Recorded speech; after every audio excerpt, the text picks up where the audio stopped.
breathe deep and seek adventure.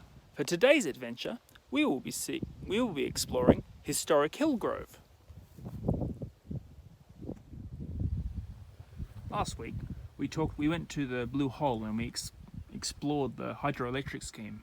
We talked about how the power ran most to the mine and also to this town. So this is the town we are talking about. It had, at its height, it had 500 people rather. It had services like a hospital, it had banks, it had pubs, it had all sorts of things. And today we are going to explore this semi-ghost town. As you can see, there's not really much left here anymore. There's just paddocks, which used to be businesses and other such things. Today we are going to explore. Dotted all over Hillgrove, there are signs like this.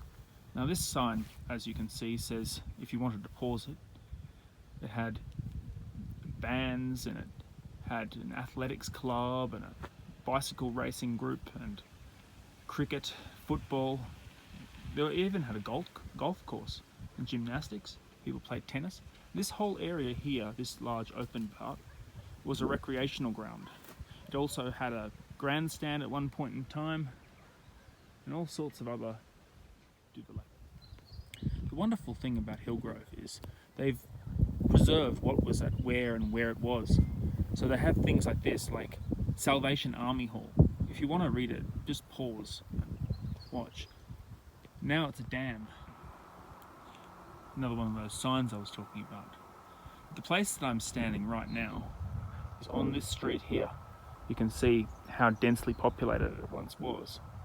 But actually most of Hillgrove looks like this. Looks like paddocks.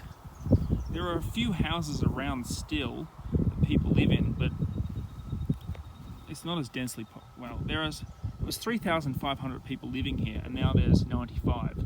So this would be an excellent place to wander around with a metal detector. But just make sure that you have the people who live here's approval to do so. So, like I said, in Hillgrove there are these little plaques that say what was here rather. Now, unlike many of the other buildings, Robert Sharp's blacksmith shop is still here. It's in a dilapidated state, of course. Gosh, that'd be a fantastically interesting place to explore. Here is the remains of Eleanora Hotel. Now, I forgot to say earlier, Hillgrove, before it was called Hillgrove, was actually called Eleanora. It's named after the mine. Now, as you can see, there's nothing really left of this place. It was burnt down, the sign says, but what a great place to metal detector. I also forgot to say that Hillgrove's mine has been taken over by multiple different entities. It keeps on opening up and then it shuts down again, and then it opens up and then it shuts down again. And this is the current mine just here.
now known as Savage's Menswear and exists in Armidale. But this was the original site, just here. This is one of the shops that existed in Hillgrove. Now, the sign says that this shop once carried the explosives license, which was held in that building way over there. How interesting. This is the Hillgrove and Metz cemetery. According to the sign, there are over 700 people buried here. Unfortunately, not all of their headstones are, well, they're not there. So frequently you see these depressions in the ground, which I assume is from when the coffin has disintegrated and the earth has fallen back into itself. And the reason I think this is because often the graves, like that one there, have sort of sunken into themselves, and that one too. So if you do see these depressions in the ground, try and please walk around them. There are, after all, someone's loved one. Often back in the day, the gravestones often stipulated how they died. And as you can see, this fella drowned. How sad, he was only 26. Here's another one of those old tombs that I was talking about. This guy, according, as you can see, he was accidentally shot at the age of 22.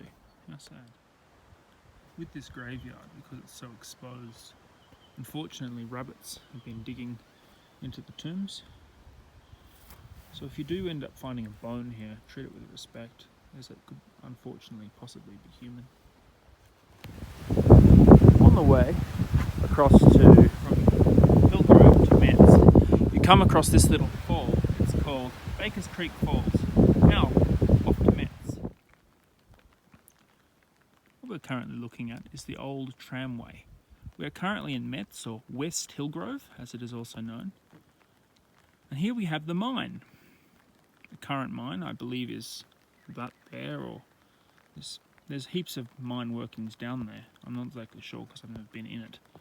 But in my last video, we talked about the hydroelectric scheme running to a mine down later on in the gorge. Well, that, I believe, is what that...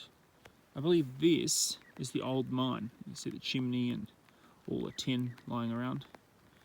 And it was all mined out there, I think, and then it was crushed over there. Now, there's a tramway, well, which was a railway, when it focuses back in again.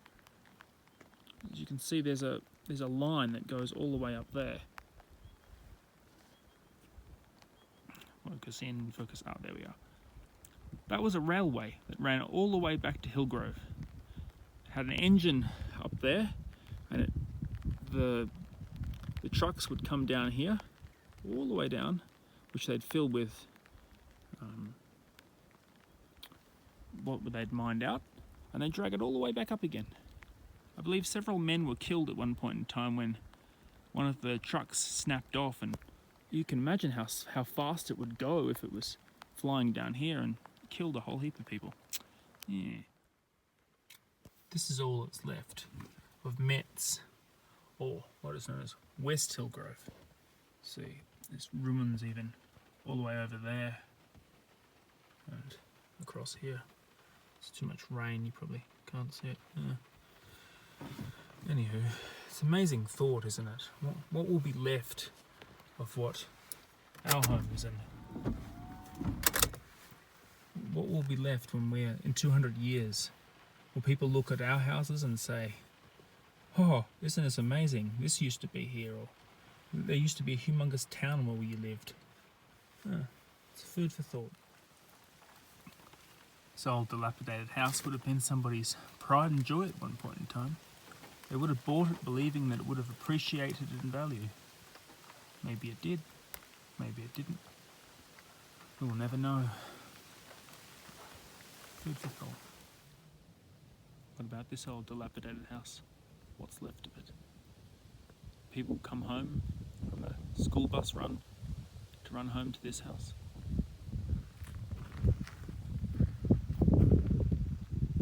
What about this old house? Did a husband buy it for his sweetheart? Was it their pride and joy?